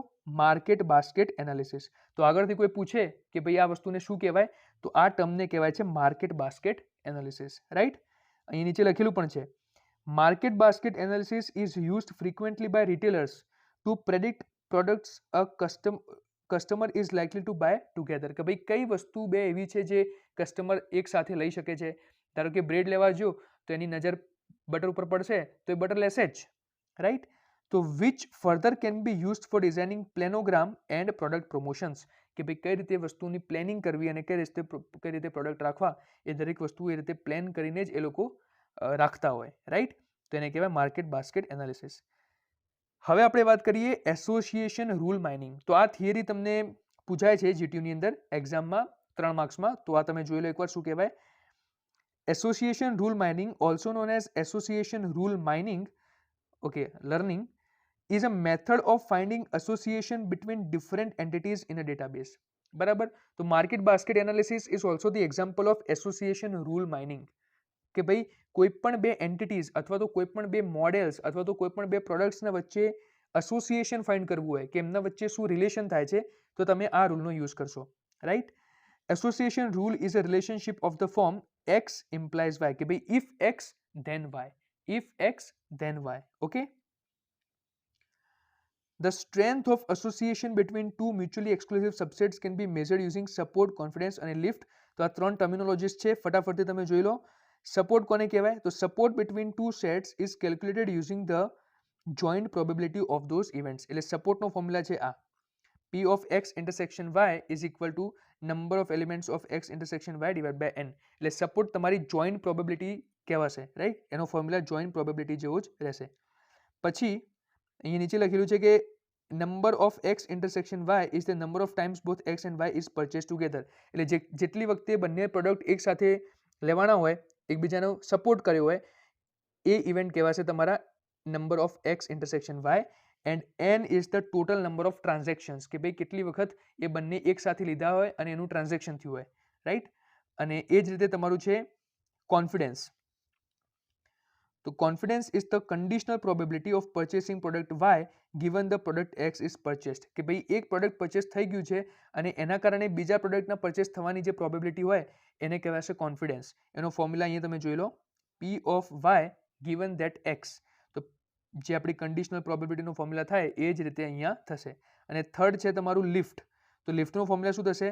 તો લિફ્ટ શેના માટે યુઝ થાય પહેલાં એ વાત કરી લઈએ. તો લિફ્ટ તમારા પરફોર્મન્સને દર્શાવતું હોય કે ભાઈ જે રૂલ છે એ રૂલની પરફોર્મન્સ કેટલી સારી છે એ વસ્તુ દર્શાવવા માટે તમારું જે છે એ લિફ્ટ યુઝ થશે. તો lift is what? P of x intersection y divide by P of x into P of y, right. એ તમારું કહેવાશે લિફ્ટ. તો આપણે એ ત્રણેય ટર્મિનોલોજીસ જોઈ લીધી. આ ટર્મિનોલોજીસ એટલી વધારે ઇમ્પોર્ટન્ટ નથી, પણ એક્ઝામમાં જો તમને એવું પૂછે કે ભાઈ explain the importance of association rule mining, તો તમારે આ વસ્તુ સમજાવવાની કે ભાઈ માર્કેટ બાસ્કેટ એનાલિસિસની અંદર આ યુઝ થાય, રાઈટ. અને આ ત્રણે ડેફિનેશન જો તમે ફોર્મ્યુલા યાદ રાખી શકો તો યાદ રાખી લેવાના, જેથી તમે એક્ઝામમાં લખીને આવી શકો, રાઈટ. હવે આપણે વાત કરીએ બેઝ થિયરમની, and this theorem is very important. Okay, exam point of વ્યૂથી ખૂબ જ ઇમ્પોર્ટન્ટ થિયરમ છે. તો આપણે જોઈએ બેઝ થિયરમ કોને કહેવાય. Bayes theorem is one of the most important concepts in analytics since several problems are solved using Bayesian statistics. તો આ ખૂબ જ ઇમ્પોર્ટન્ટ છે, એ વસ્તુ તો આપણને ખબર પડી ગઈ. P of A given that B is equal to P of A intersection B divided by P of B. ચલો આ તો કન્ડિશનલ પ્રોબેબિલિટીનો ફોર્મ્યુલા છે, આપણને ખબર જ છે. એ જ રીતે P of B given A એનો ફોર્મ્યુલા આવો થશે. હવે આ બંને ઇક્વેશન્સનો યુઝ કરીને શું હું આવું લખી શકું કે P of B given A is equal to P of A given B into P of B upon P of A. તો હા લખી શકાય. કેવી રીતે? તો અહીંયા જુઓ, આપણા પાસે કઈ વસ્તુનો ફોર્મ્યુલા છે? P of B given A, right. તો આ ફોર્મ્યુલા બંને સેમ છે, રાઈટ. અહીંયા પણ શું છે? P of B given A આપેલું છે. તો અહીંયા શું છે? જુઓ, સૌથી પહેલા P of A intersection B આપ્યું છે. હવે આ P of A intersection B ની જગ્યાએ હું આ બંનેને કમ્પેર કરી શકું? તો કે હા. હવે અહીંયા આ P of A intersection B ને જો હું પ્રિન્સિપલ બનાવું તો એ શું થશે? જુઓ ધ્યાનથી, P of A intersection B સીધું ઇઝ ઇક્વલ ટુ આ P of B અહીંયા ઉપર મલ્ટિપ્લિકેશનમાં જતું રહેશે, એટલે આ બનશે આ રીતે P of A given B into P of B. અને આ સેમ વસ્તુ મેં શું કરી છે ભાઈ? અહીંયા ન્યુમેરેટરમાં રાખી છે instead of P of A intersection B, right. તો અહીંયા આ ફોર્મ્યુલા તમને આ રીતે મળશે. આ વસ્તુ અહીંયા આપણે 1 સેકન્ડ, ઓકે, આ રીતે અહીંયા ઉપર મૂકી એટલે તમને આ ફોર્મ્યુલા મળશે. P of B given A is equal to P of A given B into P of B upon P of A. આ તમારો ફોર્મ્યુલા રેડી થઈ ગયો. ઓકે, હવે આપણે વાત કરીએ આ દરેક ટર્મિનોલોજીસ વિશે કે ભાઈ આ દરેક ટર્મિનોલોજી શું કહેવા માંગે છે બેઝ થિયરમની અંદર, રાઈટ. આ તમને ખબર પડી ગઈ છે ને? આ તો જુઓ બહુ ઇઝી છે. ફરીથી એક વખત હું ફટાફટથી ઉપરથી કહી દઉં, કંઈ જ નથી કર્યું. અહીંયા જુઓ, P of B given A હતો, એની અંદર P of A intersection B હતો. હવે આ P of A intersection B ની જગ્યાએ તમે શું કર્યું? આ P of A intersection B ની વેલ્યુ મૂકી, એટલે એમાં આ ઉપર તમે મલ્ટીપ્લાય કર્યું. મલ્ટીપ્લાય કરશો એટલે તમને આ રીતનો ટર્મ મળશે. આ ટર્મને તમે સીધું આ ઇક્વેશન જે છે તમારું એની અંદર મૂક્યું, એટલે આ ઇક્વેશન હવે તમને આ રીતે દેખાશે, રાઈટ. બહુ જ સિમ્પલ છે. ઓકે, હવે આ ટર્મિનોલોજીસના વિશે વાત કરીએ. P of B is called the prior probability. P of B ને શું કહેવાશે ભાઈ? પ્રાયર પ્રોબેબિલિટી કહેવાશે. કેમ? Estimate of the probability without any additional information. કેમ કે P of B ના પાસે તો કોઈ એડિશનલ ઇન્ફોર્મેશન છે જ નહીં. P of B given A પાસે છે, કેમ કે એમાં તમને એડિશનલ ઇન્ફોર્મેશન શું આપી છે કે A has already occurred. એ તમારા પાસે એડિશનલ ઇન્ફોર્મેશન છે, એના કારણે એને કેવી પ્રોબેબિલિટી કહેવાશે? પોસ્ટિરિયર પ્રોબેબિલિટી કહેવાશે. કેમ? That is, given that the event A has occurred, what is the probability of occurrence of event B? એટલે કે હવે તમે probability of occurrence of event B find કરો છો given that event A has already occurred, right? That is, post the additional information that A has occurred, what is estimated probability of occurrence of B? કે ભાઈ A તો already occur થઈ ગયું છે, હવે એના ઉપરથી તમે કહો કે ભાઈ B ની કેટલી probability થશે. અને ઉપરના કેસમાં તો શું છે કે ભાઈ એકલી P of B છે, એટલે એને કહેવાશે પ્રાયર પ્રોબેબિલિટી. પછી P of A given B is called the likelihood of observing evidence A if B is true. એટલે કે જો B true હોય તો હવે likelihood શું છે A ના એવિડન્સનો, એ રીતે. અને P of A શું કહેવાશે? It is called the prior probability of A. જેમ P of B હતું એ જ રીતે P of A. ઓકે, તો આપણે દરેક ટર્મિનોલોજી જોઈ લીધી, જે એટલી બધી ઇમ્પોર્ટન્ટ હતી ટુ બી ઓનેસ્ટ, કેમ કે આનો તમને એક્ઝામ્પલ પૂછાવાના ચાન્સીસ વધારે છે. અને આપણે હવે એક્ઝામ્પલ જોઈએ છીએ. બેઝ થિયરમ ઉપરથી એક ફેમસ એક્ઝામ્પલ છે મોન્ટી હોલ પ્રોબ્લેમ, રાઈટ. એ અત્યારે આજના આ વિડીયોની અંદર આપણે ડિસ્કસ નથી કરતા, કેમ કે એ પ્રોબ્લેમમાં થોડો સમય વધારે જશે, એટલે એના ઉપર હું એક સેપરેટ વિડીયો બનાવવાનો છું. મે બી અત્યાર સુધી બની પણ ગયો છે, તો હું લિંક નીચે ડિસ્ક્રિપ્શનમાં કાં તો કોમેન્ટ બોક્સમાં તમને દેખાઈ જ જશે. અને જો અત્યારે નથી દેખાતી તો ટૂંક સમયની અંદર તમને એ લિંક મળી જશે, તો ત્યાંથી તમે મોન્ટી હોલ પ્રોબ્લેમ જોઈ શકો છો. એ બેઝ થિયરમનો જ એક એક્ઝામ્પલ છે, રાઈટ. અત્યારે આપણે એક બીજો એક્ઝામ્પલ જોઈએ છીએ બેઝ થિયરમ ઉપરથી ફટાફટથી. ઓકે, એટલે એ પણ તમારું ક્લિયર થઈ જાય કોન્સેપ્ટ બેઝ થિયરમની એપ્લિકેશનનું. શું લખ્યું છે જુઓ, black boxes used in aircrafts manufactured by 3 companies A, B and C. બરાબર. તો એરક્રાફ્ટ્સને મેન્યુફેક્ચર કરવા માટે 3 કંપનીઓ છે એ, બી એન્ડ સી. એમને શું મેન્યુફેક્ચર કર્યું છે ભાઈ? બ્લેક બોક્સીસ મેન્યુફેક્ચર કર્યા છે, રાઈટ. 75% આર મેન્યુફેક્ચર્ડ બાય એ. એમાંથી 75% જે છે એ કંપની એ દ્વારા મેન્યુફેક્ચર કરવામાં આવે છે બોક્સ. 15% બાય બી, 15% બી દ્વારા, and 10% by C. The defect rates of black boxes manufactured by A, B and C are 4%, 6% and 8% respectively. એટલે જે એમને બ્લેક બોક્સીસ મેન્યુફેક્ચર કરે છે એમાંથી જે ડિફેક્ટિવ પીસ છે એ 3 કંપનીને તમને પર્સન્ટેજમાં આપી દીધા. If a black box tested randomly is found to be defective, what is the probability that it is manufactured by company A? તો અહીંયા કઈ વસ્તુનો યુઝ થશે? કન્ડિશનલ પ્રોબેબિલિટીનો યુઝ થશે, રાઈટ. કેવી રીતે? તો અહીંયા જુઓ, એને શું કીધું છે કે if a black box tested randomly is found to be defected, એટલે આ તમને આપી દીધી ગિવન પ્રોબેબિલિટી જે ઓલરેડી અકર થઈ ચૂકી છે કે ભાઈ બ્લેક બોક્સ ટેસ્ટ તમે કર્યો રેન્ડમલી અને એવું મળ્યું કે ભાઈ ડિફેક્ટિવ છે, અને હવે તમે ફાઇન્ડ કરો કે એ જે ડિફેક્ટિવ છે એ શું એની પ્રોબેબિલિટી હશે કે એ મેન્યુફેક્ચર કરવામાં આવ્યો છે કંપની એની અંદર, રાઈટ. તો અત્યારે તમને ખબર નહીં પડતી હોય પણ આપણે હવે સોલ્યુશન જોઈએ એટલે તમને વધારે ક્લિયર થશે.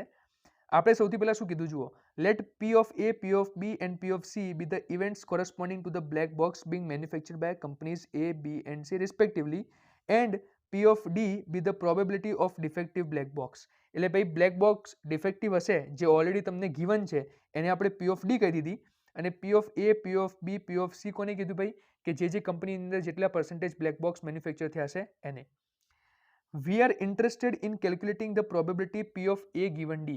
કેમ કે given વસ્તુ શું છે કે ભાઈ black box is defective, અને find શું કરવાનું છે કે ભાઈ what is the probability that the box is from company A. એટલે P of A given D થઈ ગયું, રાઈટ. હવે એનો ફોર્મ્યુલા તમે S પર બેઝ થિયરમ મૂકશો તો શું થશે? P of D given A into P of A upon P of D. આપણે ઓલરેડી જોઈ લીધું કે ફોર્મ્યુલા કઈ રીતે આવ્યો હતો આ જગ્યાએ, રાઈટ.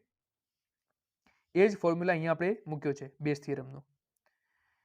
યાદ રાખવા માટે તમને કહી દઉં ટ્રીક, ઓકે.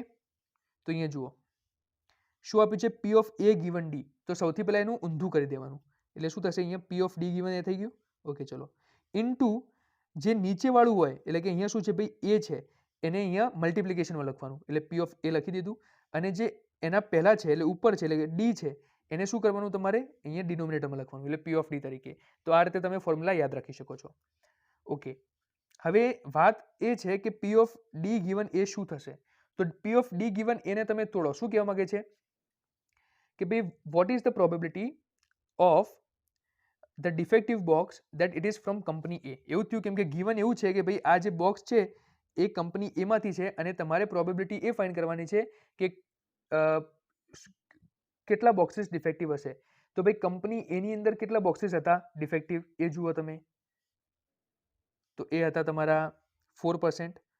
તો એના ઉપરથી તમને ખબર પડી ગઈ સીધી કે ભાઈ પી ઓફ ડી ગિવન એ કેટલી થશે? 0.04. 4 ડિવાઇડ બાય 100 એટલે કે 0.04 તમારી થશે, બરાબર. ફરીથી આ વસ્તુ કહું છું, જુઓ ધ્યાનથી. શું કીધું છે અહીંયા? પી of D given A. P of D given એનો મતલબ શું છે કે ભાઈ તમને પહેલાથી ખબર જ છે કે બોક્સ કંપની એમાંથી છે, અને હવે તમારે એવું ફાઇન્ડ કરવાનું છે કે એમાં કેટલા ડિફેક્ટિવ છે. તો કંપની એમાં કેટલા ડિફેક્ટિવ છે ઓલરેડી તમને ક્વેશ્ચનમાં આપેલું છે કે ભાઈ 4% are defective and are from company A. તો એ તો તમે સીધું કહી જ શકો છો કે ભાઈ 0.04 થશે. એ જ રીતે પી ઓફ એ કેટલું થશે? એટલે કે ભાઈ એ કંપનીની અંદર કેટલા બોક્સીસ ટોટલ મેન્યુફેક્ચર થયા છે? તો 75%. તો એની પ્રોબેબિલિટી થઈ ગઈ 0.75%.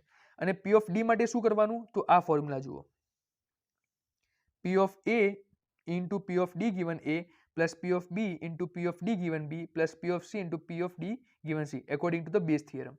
અને એના ઉપરથી જ્યારે તમે બધી વેલ્યુઝ અહીંયા પુટ કરશો એટલે તમને આન્સર મળશે, અને પછી એ બધું તમારે મેઇન ફોર્મ્યુલામાં મૂકવાનું એટલે તમને ઓવરઓલ પ્રોબેબિલિટી મળી જશે, રાઈટ.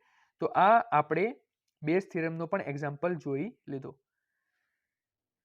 ઓકે. જોઈ લો, આ P of A into P of D given A plus P of B into P of D given B plus P of C into P of D given C. આ રીતે તમારે લખવાનું. પી of એ કેટલું હતું? 0.75. પી of D given A already જોયું આપણે 0.04. એ રીતે પી of બી, બી કંપનીમાં કેટલા મેન્યુફેક્ચર થયા હતા? 15%, તો 0.415. એ કંપનીમાં કેટલા ડિફેક્ટિવ હતા? તો 6%, તો 0.06. પી ઓફ સી કંપનીમાં કેટલા બન્યા હતા? તો 10%, તો 0.10. અને એમાં કેટલા ડિફેક્ટિવ હતા? તો 8%, તો 0.08%, રાઈટ? આ થઈ ગયું. હવે આપણે વાત કરીએ નેક્સ્ટ થિયરીની, which is your random variables. Random variable કોને કહેવાય? તો જુઓ, random variable is a function that maps every outcome in the sample space to a real number. Random variable એક એવું ફંક્શન છે, એક એવું વેરિયેબલ છે જે મેપ કરશે તમારા દરેક આઉટકમને જે તમારા સેમ્પલ સ્પેસમાંથી મળતું હશે ટુ અ રિયલ નંબર. હવે આને એક એક્ઝામ્પલથી હું તમને સમજાવું. એના પહેલા આપણે આગળની થિયરી જોઈએ. ચલો, શું કહે છે? અ function that assigns a real number to each sample point in the sample space S is called the random variable. Right? Random variable is a robust and convenient way of representing the outcome of an experiment. તો random variable જે હશે એ પહેલી તો એક વસ્તુ છે કે એક વેરિયેબલ હશે. ચલો, એ તો વસ્તુ ક્લિયર થઈ. ધારો કે તમારા એક્સ હોય, વાય હોય, ઝેડ હોય, આ રીતેનું તમારા પાસે એક વેરિયેબલ જ હશે. એ તમારું રેન્ડમ વેરિયેબલ થશે. પણ અને એક બીજી વસ્તુ કે આની જે વેલ્યુ હશે એ પણ કોઈ એક રિયલ નંબર જ હશે, એટલે કોઈ નંબર જ હશે આની વેલ્યુ, રાઈટ? એ વસ્તુ પણ આપણને ક્લિયર થઈ ગઈ. પણ રેન્ડમ વેરિયેબલ એક્ઝેક્ટલી થાય શું? આ તમારા નોર્મલ વેરિયેબલથી કેવી રીતે ડિફરન્ટ છે એના વિશે આપણે વાત કરીએ, રાઈટ? તો એના વિશે એક એક્ઝામ્પલ આપું તમને કે ફોર એક્ઝામ્પલ તમે 3 ડાઇસ લીધી. આપણે જે ડાઇસ છે એ તે તમે ધારો કે 3 ડાઇસ લીધી અને આ 3 ડાઇસને તમે રોલ કરી અને તમારે કેવું છે કે તમે એક રેન્ડમ વેરિયેબલ પણ ધાર્યો છે જે એક્સ છે. ઓકે, આ તમારો રેન્ડમ વેરિયેબલ છે. આપણે કેવું કીધું છે કે આ રેન્ડમ વેરિયેબલ એવો રેન્ડમ વેરિયેબલ છે જે શું સ્ટોર કરશે? તમારી એક વેલ્યુ સ્ટોર કરશે. જે તમે જ્યારે 3 ડાય રોલ કરશો એટલે એના ઉપર કંઈક નંબર આવશે 3 ડાય ઉપર, અને એ 3 ડાયના ઉપર જે નંબર આવ્યા હોય એનો જે સરવાળો હોય એ સરવાળાની કોઈ વેલ્યુ એક એવી હશે જે એક્સની અંદર સ્ટોર થશે અને એ વેલ્યુ તમે ફાઇન્ડ કરો. બરાબર? એ રેન્ડમ વેરિયેબલ તમારા પાસે છે અને આ રીતે એના અંદર હશે. હવે હું કહું કે એની રેન્જ શું થશે? કેટલા એવા નંબર આવી શકે છે અથવા તો કેટલા એવા સરવાળા પોસિબલ થઈ શકે છે, અથવા તો એ સરવાળો જે હશે જે તમને મળશે રેન્ડમ વેરિયેબલ વાળો એ એક્ઝેક્ટલીની રેન્જ શું હશે? તો એક તો એવી પ્રોબેબિલિટી હોય કે ભાઈ 3 ડાય ઉપર 1 1 1 આવી ગયા તો સરવાળો કેટલો થઈ ગયો? 3 થઈ ગયો. અને સૌથી મેક્સિમમ શું હોય કે ભાઈ 3 ડાય ઉપર 6 6 6 આવી ગયા. બરાબર? એટલે એનો સરવાળો થઈ ગયો તમારો 18. એટલે હવે કોઈ પણ 3 રેન્ડમ નંબર તમને આ ડાઇસ ઉપર મળશે તો એ 3 નો સરવાળો કેટલો થશે ભાઈ? 3 થી 18 વચ્ચે જ થશે. એ તો ફિક્સ છે, રાઈટ? કેમ કે મિનિમમમાં મિનિમમ સરવાળો 3 થઈ શકે અને મેક્સિમમમાં મેક્સિમમ સરવાળો 18 થઈ શકે. તો એના વચ્ચેની જ કોઈ વેલ્યુ હશે. કઈ વેલ્યુ હશે એ આપણને ખબર નથી. અને એ જ જગ્યાએ જ્યારે તમે કોઈ નોર્મલ વેરિયેબલની વાત કરો તો એમાં તમને કેવું હોય કે એક ઇક્વેશન આપ્યું હોય કે ભાઈ x + 2 = 0. તો x તમારો નોર્મલ વેરિયેબલ થયો અને તમને ત્યાંથી એક એબ્સોલ્યુટ વેલ્યુ મળી જ જાય કે ભાઈ આની વેલ્યુ x + 2 = 0 હોય તો x = -2 એ ફિક્સ જ છે. પણ આ કેસમાં એક એક્સપેરિમેન્ટ તમે કર્યો જેમાં 3 થી 18 વચ્ચે કોઈ પણ વેલ્યુ આવી શકે છે તમારા રેન્ડમ વેરિયેબલની અંદર. એ વેલ્યુ કઈ આવશે એ તો તમે એક્સપેરિમેન્ટ કરશો એના ઉપર જ ડિપેન્ડ કરશે. તો ફિક્સ વેલ્યુ તમને અહીંયા નથી ખબર. રેન્જ ઓફ વેલ્યુઝ અહીંયા ઘણી બધી આવી શકે છે. તો આ ટાઈપનો વેરિયેબલ હોય જેની વેલ્યુ ફિક્સ ના હોય, હશે તો કોઈ રિયલ નંબર જ ને. જ્યારે સરવાળો આવશે તો એ તો કોઈ રિયલ નંબર જ આવશે, પણ કઈ વેલ્યુ આવશે એ તમને અત્યારે ખબર નથી. કંઈક રેન્જ છે, એ રેન્જના વચ્ચેની કોઈ વેલ્યુ આવશે તો ફિક્સ નથી વેલ્યુ. તો એ ટાઈપના વેરિયેબલને આપણે શું કહીશું? રેન્ડમ વેરિયેબલ કહીશું. શું કહીશું? Random variable. હવે રેન્ડમ વેરિયેબલમાં પણ 2 ટાઈપ્સ હોય. કયા કયા એ જોઈએ. એક હોય તમારા પાસે ડિસ્ક્રીટ રેન્ડમ વેરિયેબલ. ઓકે ભાઈ, ચલો હવે ડિસ્ક્રીટ રેન્ડમ વેરિયેબલ જોઈએ. શું કહેવા માંગે છે જુઓ. If the random variable x can assume only a finite or countably infinite set of values, then it is called a discrete random variable.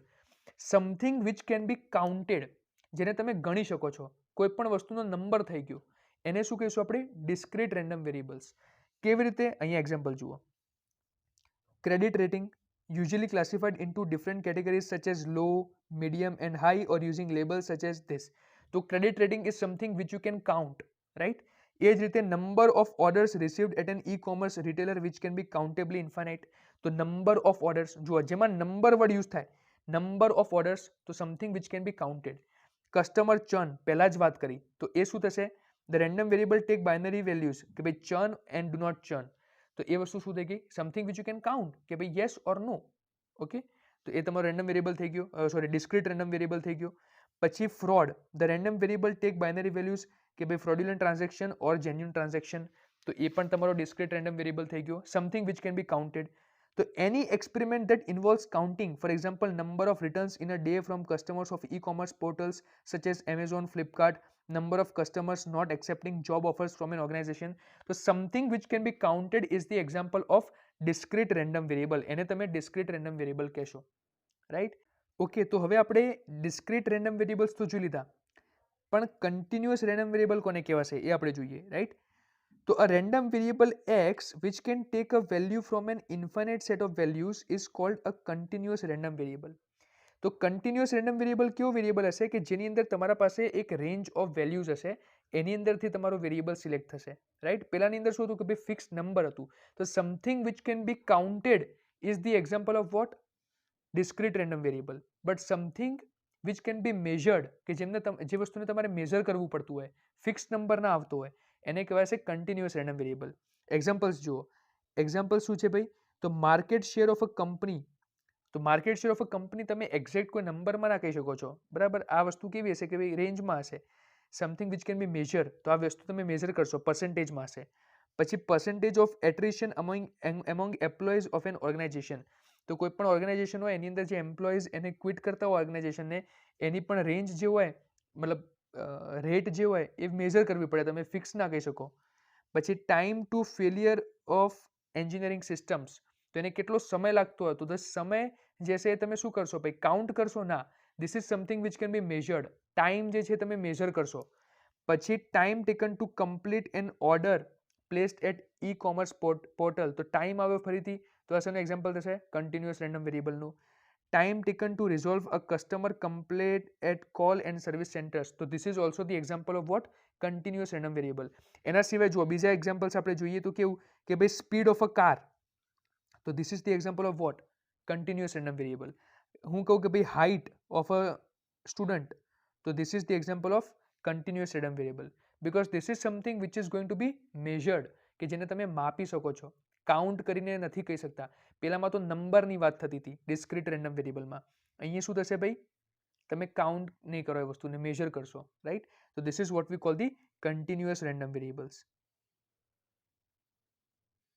Now let's talk about the probability mass function, કે ભાઈ probability mass function કોને કહેવાય, right?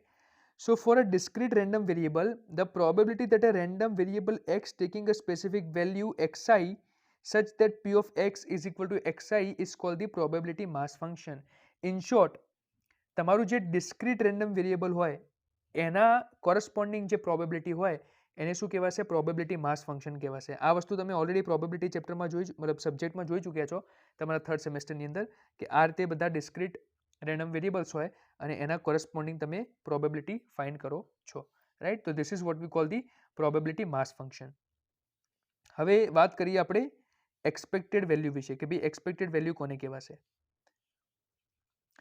So expected value or we can also say mean of a discrete random variable. કોઈ પણ discrete random વેરિયેબલની expected value કેવી રીતે તમે દર્શાવશો?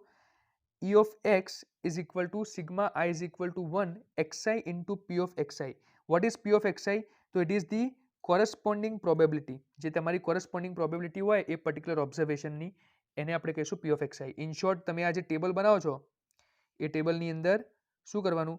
xi into pi plus x2 into p2 and so on xn into pn, એ વસ્તુ જે છે એને તમે સમ કરશો એટલે તમને શું મળશે? તમારું એક્સપેક્ટેડ વેલ્યુ મળશે, રાઈટ? એના પછી આપણું વેરિયન્સ એન્ડ સ્ટેન્ડર્ડ ડેવિએશન થઈ ગયું, તો એના માટે પણ કંઈ જ નથી કરવાનું. પી ઓફ એક્સઆઈ જે હોય કોરસ્પોન્ડિંગ પ્રોબેબિલિટી એ મલ્ટીપ્લાય કરી દેવાની કોના સાથે? એક્સઆઈ માઇનસ ઇ ઓફ એક્સના હોલ સ્ક્વેર સાથે, અને આખાનું શું કરી દેવાનું? સમેશન કરવાનું, એટલે તમને શું મળી જશે? વેરિયન્સ. અને એ જ રીતે સ્ટેન્ડર્ડ ડેવિએશન ફાઇન્ડ કરવું હોય તો એનું સ્ક્વેર રૂટ કરી દેવાનું, right? Now let's talk about the probability density function. આપણે પ્રોબેબિલિટી માસ ફંક્શન જોઈ લીધું, હવે આપણે જોઈશું probability density function. So the probability density function f of xi is defined as probability that the value of random variable x lies between an interval a and b such that. તો હવે જુઓ probability density ફંક્શનનો મતલબ શું થાય કે કોઈ તમને એક લિમિટ આપી હશે, આ રીતે તમને a અને b ની લિમિટ આપી છે, અને એ લિમિટ વચ્ચે તમારો જે રેન્ડમ વેરિયેબલ x છે એની આવવાની સંભાવના કેટલી એને કહેવાશે પ્રોબેબિલિટી ડેન્સિટી ફંક્શન. એટલે સિમ્પલી અહીંયા તમારે સંકલન કરવું પડે. પી ઓફ એ થી લઈને બી સુધી તમારે ફાઇન્ડ કરવાની છે, તો અહીંયા તમે લિમિટ મૂકી, એફ ઓફ એક્સ તમારું ફંક્શન થઈ ગયું, એનું તમે ઇન્ટિગ્રેશન કરશો એટલે તમને શું મળશે, તમારી પ્રોબેબિલિટી ડેન્સિટી ફંક્શન જે છે, એટલે તમારી પ્રોબેબિલિટી તમને એ રેન્ડમ વેરિયેબલની ત્યાં મળી જશે, રાઈટ. એ જ રીતે હવે આપણે આગળ વાત કરીએ ક્યુમ્યુલેટિવ ડિસ્ટ્રીબ્યુશન ફંક્શનની. તો સીડીએફ શું છે? હવે જુઓ, પીડીએફ અને સીડીએફ બંને વસ્તુઓ સિમિલર જ છે, બટ એક મેઇન ડિફરન્સ બંને વચ્ચે છે. શું છે જુઓ, the cumulative distribution function of a continuous random variable is defined by, અહીંયા તમે એનો ફોર્મ્યુલા જુઓ, લિમિટ શું છે, -∞ ટુ a. એટલે કે અહીંયા તમને એવું કહેવામાં આવશે કે કોઈ એક ફિક્સ પોઈન્ટ લઈ લો, જેમ કે એ પોઈન્ટ અહીંયા આપણે કહી દીધો a. હવે એ પોઈન્ટ સુધી, એટલે કે અહીંયા -∞ થી લઈને એ પોઈન્ટ સુધી તમારા રેન્ડમ વેરિયેબલની આવવાની પ્રોબેબિલિટી શું, એ ટાઈપના ફંક્શનને આપણે કહીશું ક્યુમ્યુલેટિવ ડિસ્ટ્રીબ્યુટિવ ફંક્શન. તમારા પ્રોબેબિલિટી ડેન્સિટી ફંક્શનમાં કેવું હતું કે એની અંદર તમને કોઈ લિમિટ આપી હતી અને એ લિમિટ વચ્ચે તમારે ફાઇન્ડ કરવાનું હતું એ રેન્ડમ વેરિયેબલની પ્રોબેબિલિટીને.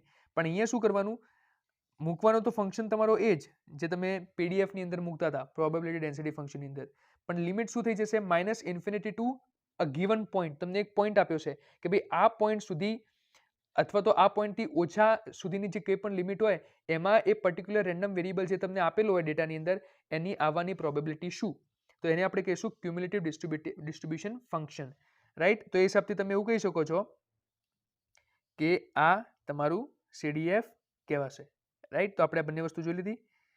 હવે અહીંયા જુઓ શું કીધું છે, જુઓ બહુ ઇમ્પોર્ટન્ટ લાઈન છે. Probability density function and cumulative distribution function of a continuous random variable satisfy the following properties. તો એ હંમેશા શું હશે ભાઈ, ગ્રેટર દેન ઓર ઇક્વલ ટુ 0 હશે, બરાબર. પછી એફ ઓફ ઇન્ફિનિટીની ફોર્મ્યુલા આ થશે. આ કેપિટલ એફ જે છે એ તમારું શું દર્શાવે છે ભાઈ, ક્યુમ્યુલેટિવ ડિસ્ટ્રીબ્યુશન ફંક્શન, અને સ્મોલ એફ શું દર્શાવશે, તમારું પ્રોબેબિલિટી ડેન્સિટી ફંક્શન. તો -∞ થી ઇન્ફિનિટી જો તમે કરશો તો એ ઓલવેઝ 1 થશે. પછી આ ઓલરેડી તમે પ્રોપર્ટી જોઈએ છે કે integration of f of x dx is equal to f of b minus f of a, upper limit minus lower limit. પણ અહીંયા એફ કયો છે જુઓ ધ્યાનથી, એફ છે તમારો કેપિટલ, એટલે કે સીડીએફ લેવાનું, રાઈટ. પછી the probability between two values a and b is the area between the values a and b under the probability density function. તો એ તમારું શું હશે, પ્રોબેબિલિટી કઈ હશે, તમારી એ બંને લિમિટ વચ્ચેનો એરિયા. સંકલન કરીશું એટલે અલ્ટિમેટલી તમને એરિયા જ મળશે, તો એ એરિયા જ તમારી પ્રોબેબિલિટી કહેવાશે, રાઈટ. તો આ વસ્તુ પણ તમને ક્લિયર થઈ ગઈ છે, બરાબર. બહુ ઇઝી છે, જુઓ ફરીથી કહું છું આ વસ્તુ, એક સેકન્ડ, કઈ જ અહીંયા આપણે કર્યું નથી. પ્રોબેબિલિટી ડેન્સિટી ફંક્શન શું હશે કે તમને કોઈ એક ગિવન પોઈન્ટ આપ્યો છે, એ ગિવન પોઈન્ટ અથવા તો -∞, તો -∞ થી લઈને એ ગિવન પોઈન્ટ સુધી તમારા રેન્ડમ વેરિયેબલની પ્રોબેબિલિટી શું, અને પ્રોબેબિલિટી ડેન્સિટી ફંક્શન શું કહે છે કે તમને કોઈ પણ બે લિમિટ આપી હશે, એ લિમિટ વચ્ચે તમારા એ રેન્ડમ વેરિયેબલની આવવાની પ્રોબેબિલિટી શું, અને એ પ્રોબેબિલિટી તમારી શું કહેવાશે, જે એરિયા તમને મળશે એ એરિયા જ તમારી પ્રોબેબિલિટી કહેવાશે. કેમ કે અહીંયા તો તમે સંકલન કરો છો, સંકલનનો મતલબ એ જ થાય છે કે તમે એરિયા ફાઇન્ડ કરશો, રાઈટ. અને અહીંયા એના સિવાય આપણે બધી એની પ્રોપર્ટીઝ જોઈ. હવે અહીંયા શું જુઓ, શું લખ્યું છે, The PDF describes the shape of the distribution while the CDF provides a cumulative view of the probabilities up to a certain point. તો PDF શું દર્શાવે છે ભાઈ, શેપ દર્શાવે છે, અને આ શું દર્શાવે છે, cumulative view of the probabilities up to a certain point. ના કીધું તમને કોઈ ગિવન પોઈન્ટ હશે ને એ પોઈન્ટ સુધી શું પ્રોબેબિલિટી રહેશે તમારા રેન્ડમ વેરિયેબલની, એ તમારે ફાઇન્ડ કરવાની, એને આપણે CDF કહીએ છીએ, રાઈટ. તો આ વસ્તુ બી મેં ખૂબ જ સારી રીતે તમને એક્સપ્લેન કરી દીધી છે. આશા રાખું છું કે તમને ખબર પડી ગઈ હશે, અને ના પડી હોય તો comment box is always open, તમે પૂછી શકો છો તમારા ડાઉટ્સ. હવે આપણે વાત કરીએ the expected value of a continuous random variable. તો એ શું થશે જુઓ, આ એફ ઓફ એક્સ તમે શું લીધું, તમારું પીડીએફ પ્રોબેબિલિટી ડેન્સિટી ફંક્શન, પહેલામાં પીએમએફ લેતા હતા પ્રોબેબિલિટી માસ ફંક્શન, અહીંયા પીડીએફ લેતું, ઇન્ટુ એક્સ તો તમે મલ્ટીપ્લાય કરશો જ, અને લિમિટ અહીંયા છે -∞ ટુ ઇન્ફિનિટી. પછી વેરિયન્સનો ફોર્મ્યુલા જુઓ, તો એ પણ x માઇનસ e ઓફ એક્સનો square into f of x ખાલી મલ્ટીપ્લાય કરી દેવાનું, એટલે એ તમારું શું થશે, વેરિયન્સ થશે. હવે આપણે વાત કરીએ નેક્સ્ટ ઇમ્પોર્ટન્ટ થિયરી વિશે, જે છે તમારું binomial distribution, right. So a random variable x is said to follow a binomial distribution when the random variable can have only two outcomes, success and failure, also known as Bernoulli trials.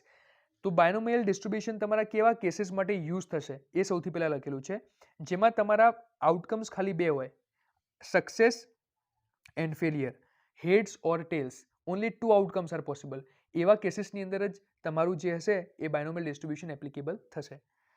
The objective is to find the probability of getting k successes out of n trials. Objective main શું છે તમારું?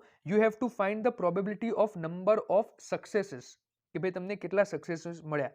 Okay, so the objective is to find the probability of gating કે સક્સેસીસ out of n trials. અમુક trials હશે એમાંથી કેટલા success તમને મળ્યા એની પ્રોબેબિલિટી તમારે ફાઇન્ડ કરવાની. The probability of success is p and thus the probability of failure is 1 - p. આ તમને એક ઇન્ડિવિજ્યુઅલ ઇવેન્ટની વાત કરી છે. એક સિંગલ ઇવેન્ટની પ્રોબેબિલિટી p થશે અને ફેલિયરની પ્રોબેબિલિટી ઓબ્વિયસલી 1 - p થશે. બરાબર. પછી the probability p is constant and does not change between trials. આ પ્રોબેબિલિટી તમારી કોન્સ્ટન્ટ રહેશે. અત્યારે તમને કંઈ જ ખબર નહીં પડી હોય પણ વાંધો નહીં, એક્ઝામ્પલ જોશો એટલે બધી વસ્તુઓ ફટાફટથી ખબર પડી જશે. રાઈટ. હવે આપણે ફોર્મ્યુલા જોઈએ. Probability mass function of binomial distribution. ચલો, પ્રોબેબિલિટી માસ ફંક્શન શું થશે જોઈએ. The PMF of the binomial distribution is given by, આને શું કહેવાશે, NCX into p raised to x into 1 minus p raised to n minus x. આ એનો formula છે. થોડો તમને લાગતું હશે કે ભાઈ આ શું આવી ગયું, પણ ઇઝી જ છે, તમે ધ્યાનથી જુઓ. p of x is equal to x, બરાબર, એ તમારો ફોર્મ્યુલા શું થશે, NCX. n એટલે શું, તમારા નંબર ઓફ ટ્રાયલ્સ, x તમારા number of successes, okay, into p raised to x. p એટલે તમારો શું થશે ભાઈ, p એટલે તમારો probability of an individual event into 1 minus p raised to n minus x. આ તમારો ફોર્મ્યુલા થશે. where NCX is what? તો n factorial upon x factorial into n minus x factorial. Right. તો આ તમારું એક ફોર્મ્યુલા થઈ જશે પ્રોબેબિલિટી માસ ફંક્શન માટે એકોર્ડિંગ ટુ ધ બાયનોમિયલ ડિસ્ટ્રીબ્યુશન. એમાં પાછું મીન અને વેરિયન્સનું શું ફોર્મ્યુલા થશે, તો જુઓ, મીન માટે આ રીતે થશે, સિગ્મા લઈ લેવાનું, x ઇન્ટુ PMF, એટલે જે PMF હતું એને મલ્ટીપ્લાય કરી દેવાનું x સાથે. તો x અહીંયા આપણે લઈ લીધું, પછી પાછળ જે ફોર્મ્યુલા જોયો તો એ જ ફોર્મ્યુલા અહીંયા લખવાનું. એને જ્યારે તમે સોલ્વ કરો એટલે શું કહેવાશે, NP. આ એનો શોર્ટ ફોર્મ છે અને આ શોર્ટ ફોર્મ જ વધારે વપરાશે એટલે એને યાદ રાખજો. મીનનો ફોર્મ્યુલા શું થશે, NP. n is what, total number of trials. p એટલે શું, probability of an individual event. Individual ઇવેન્ટની પ્રોબેબિલિટી શું હોય તમને હાલ ખબર પડી જશે, કંઈ જ નથી. બરાબર, ઘણા બધા ટ્રાયલ્સ આપ્યા છે પણ તમારે પ્રોબેબિલિટી ખાલી એક જ ટ્રાયલની ફાઇન્ડ કરવાની, એને કહેવાય probability of an individual event. એ જ રીતે પછી વેરિયન્સની વાત કરીએ તો variance of a binomial distribution is given by, તો વેરિયન્સનું શું ફોર્મ્યુલા થશે, અહીંયા આપણે સિગ્મા લઈ લીધું, x minus e of x નો સ્ક્વેર લઈ લીધો ઇન્ટુ PMF. રાઈટ. તો x minus e of e નો સ્ક્વેર અને PMF નો ફોર્મ્યુલા જે આપણે જોયો તો પહેલા એ જ અહીંયા લખવાનું. જ્યારે સોલ્વ કરશો એટલે તમને આ રીતેનો ફોર્મ્યુલા મળશે, what, NP into 1 minus p. એ 1 માઇનસ p ને તમે q પણ લખી શકો છો. q is equal to what, 1 minus p થશે. અહીંયા શોર્ટ ફોર્મમાં એને લખ્યું જ છે. બરાબર. તો એ વસ્તુ બી આપણે જોઈ લીધી. હવે જોઈએ ફટાફટથી એક્ઝામ્પલ. હવે એક્ઝામ્પલ તમે જોશો એટલે તમને આ વસ્તુ વધારે સારી રીતે ખબર પડશે. Right. Fashion trends online is an e-commerce company that sells women apparel. ઠીક છે, તો આ એક કંપની છે ફેશન ટ્રેન્ડ્સ ઓનલાઈન કરીને અને કંઈક વસ્તુ વેચે છે. It is observed that about 10% of their customers return the items purchased by them for many reasons such as size, color and material mismatch. On a particular day, 20 customers purchased items from FTO. તો ભાઈ 10% customer એવા છે જે કંઈક કારણોસર એમની જે item જે છે એને શું કરે છે ભાઈ, રિટર્ન કરી દે છે. અને on a particular day 20 customers જે હોય છે એમની આઇટમને પરચેસ કરતા હોય છે. તો હવે આપણે શું ફાઇન્ડ કરવાનું છે, જુઓ. Probability that exactly 5 customers will return the items. Exactly 5 customers. કસ્ટમરની સંખ્યા કેટલી થઈ ગઈ તમારી, 5. એટલે તમારો આઉટકમ કેટલો થયો ભાઈ, 5 થયો. ટોટલ નંબર ઓફ કસ્ટમર્સ કેટલા હતા, 20. તો અહીંયા જુઓ સોલ્યુશન શું છે, તમારા માટે n શું થઈ જશે, 20 થઈ જશે. અને એક ઇન્ડિવિજ્યુઅલ ઇવેન્ટની તમારી પ્રોબેબિલિટી કેટલી થશે, ઇન્ડિવિજ્યુઅલ ટ્રાયલની 0.1. કેમ 0.1? કેમ કે જુઓ, it is observed that about 10% of the customers return the items. તો એક જ દિવસની આપણે જો વાત કરીએ, બરાબર, તો એના માટે શું થશે, 10% એટલે 10 ડિવાઇડ બાય 100 એટલે એક ઇવેન્ટની પ્રોબેબિલિટી તમારી 0.1 થશે. એ તો ફિક્સ થઈ ગયું. રેડી. હવે જુઓ, probability that exactly 5 customers will return the item purchased is p of x તમારે લઈ લેવાનું 5. ટોટલ નંબર કેટલા હતા, મતલબ ટોટલ તમારા પાસે કસ્ટમર્સ કેટલા હતા 20 હતા, તો n ની વેલ્યુ કેટલી થશે ભાઈ તમારી 20 થશે. એટલે આપણે શું લખ્યું જુઓ, n ની જગ્યાએ 20 લખી દીધું, અહીંયા 5 આવી જશે, into p raise to x, તો p કેટલું છે 0.1 રેસ ટુ x, x ની વેલ્યુ 5 છે, ઇન્ટુ અહીંયા જુઓ 0.9 આવશે. 0.9 શું દર્શાવશે તમારું 1 માઇનસ p, તો 1 માઇનસ p કેટલું થશે 1 minus 0.1 which is 0.9 raise to n minus x, n minus x એટલે 20 માઇનસ 5. તો એ બધી વસ્તુઓ જ્યારે તમે મૂકશો એટલે તમને આન્સર તમારો અહીંયા મળી જશે. હવે નેક્સ્ટ જુઓ શું કહે છે next, probability that a maximum of 5 customers will return the item. હવે maximum of 5 customers એવું કહી દીધું. maximum of 5 customers એટલે શું થશે જુઓ, x ની value less or equal to 5 થશે, કેમ કે મેક્સિમમ જ 5 લઈ લીધું છે. તો હવે આ કેસની અંદર તો તમારે કેવું થઈ જશે, સિગ્મા લેવું પડશે, k ઇઝ ઇક્વલ ટુ 0 થી 5 સુધી, 20 ck into 0.1 raise to k into 0.9 raise to 20 minus k. કેમ કે x ની વેલ્યુ તો અહીંયા વેરી કરશે ને, પહેલા x ની વેલ્યુ 0 હશે, પછી 1 થશે, પછી 2 થશે, પછી 3 થશે, પછી 4 થશે, પછી 5 થશે, આ રીતે વેરી કરતી રહેશે, બરાબર. તો અને અહીંયા એક વસ્તુ બીજી બતાવી હતી મારે તમને, ક્યાં ગયું જુઓ,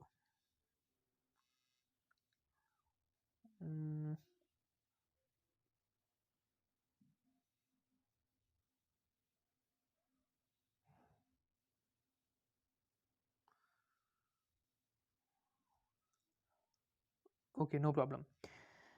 ચલો અહીંયા જુઓ, આ વસ્તુ આપણે અહીંયાથી જોઈ લઈએ સીધી.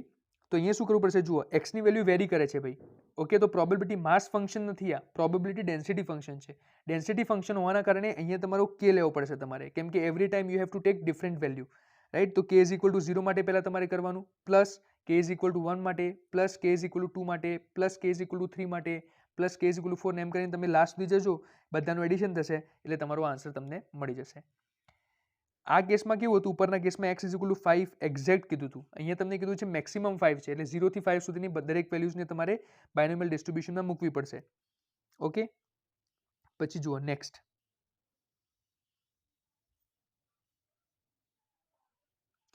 Probability that more than 5 customers will return the items purchased by them. હવે કીધું છે more than 5%, મોર દેન 5 કસ્ટમર્સ, પહેલામાં શું હતું મેક્સિમમ 5 હતા, અહીંયા શું છે મોર દેન 5 છે, તો અહીંયા છે p of x greater than 5, તો ઊંધું કરી દો, એટલે કે 1 minus p of x less or equal to 5 કરી દો, એટલે આ પ્રોબેબિલિટીને અલ્ટિમેટલી 1 માંથી તમે માઇનસ કરશો એટલે તમને મોર દેન 5 કસ્ટમર્સ વાળી પ્રોબેબિલિટી ઓટોમેટિકલી મળી જશે, રાઈટ.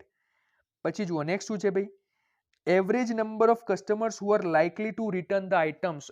એવરેજ નંબર એટલે સમજી જ જવાનું કે ભાઈ કઈ વસ્તુની વાત કરી છે, મીનની વાત કરી છે, એવરેજની વાત કરી છે, અને એવરેજનો ફોર્મ્યુલા શું છે ભાઈ n ઇન્ટુ p. મેં કીધું તું કે આ ફોર્મ્યુલા યાદ રાખજો, ખૂબ જ ઇમ્પોર્ટન્ટ છે. એટલે 20 ઇન્ટુ p છે, ઇન્ડિવિજ્યુઅલ ઇવેન્ટની પ્રોબેબિલિટી 0.1 હતી, એટલે આન્સર મળી ગયો 2.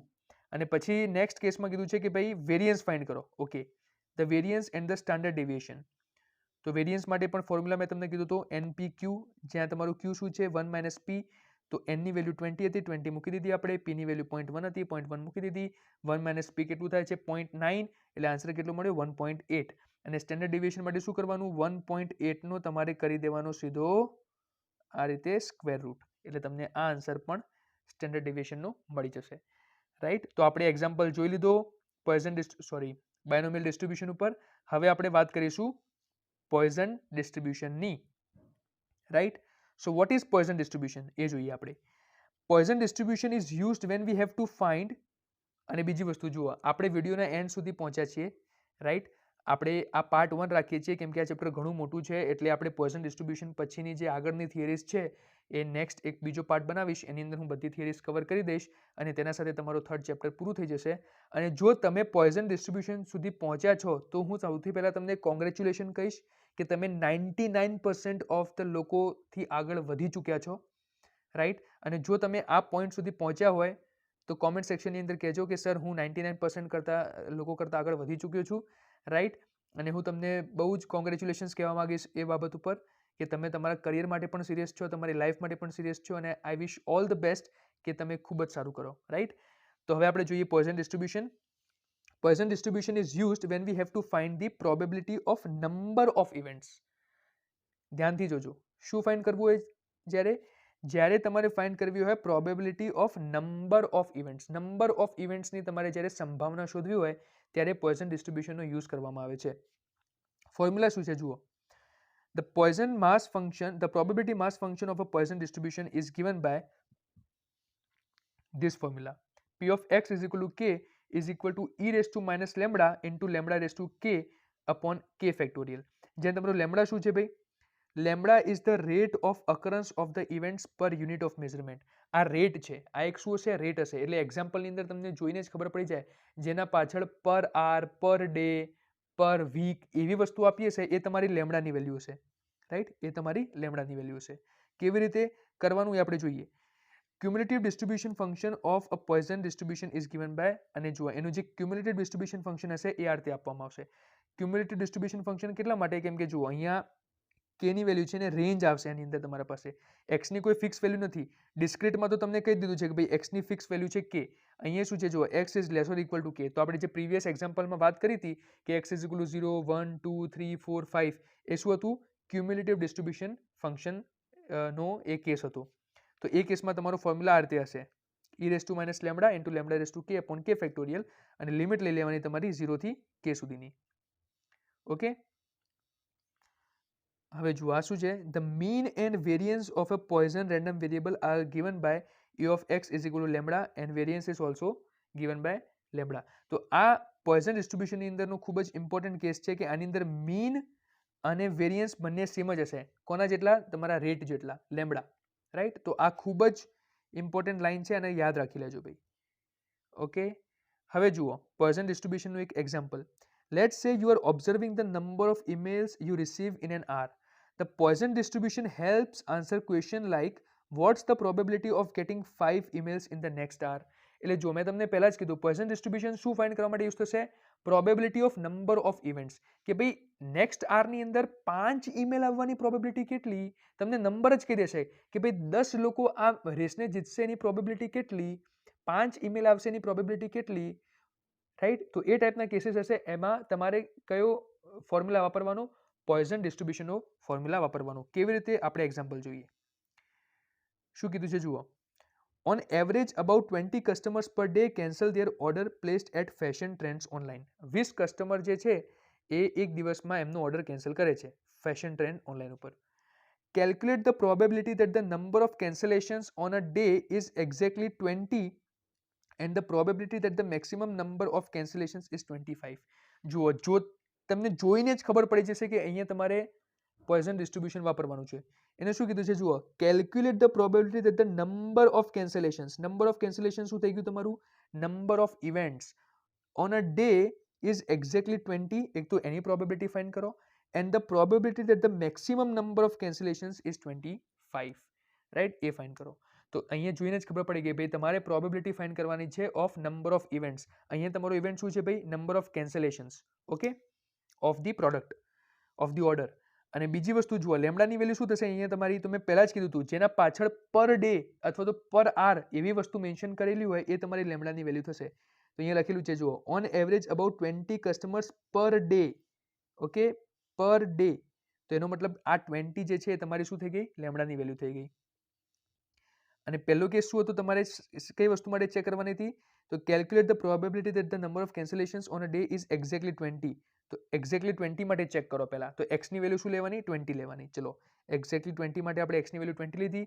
e raise to minus lambda into lambda raise to k upon k factorial તમારો ફોર્મ્યુલા હતો. અહીંયા કેની જગ્યાએ આપણે એક્સ લીધું છે એટલે અહીંયા શું થશે? e raise to minus lambda to minus 20.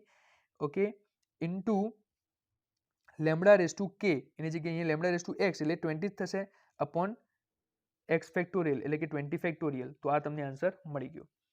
પછી probability that the maximum number of cancellations will be 25 એ ફાઇન્ડ કરો. તો મેક્સિમમ 25 છે એટલે x less or equal to 25 થશે.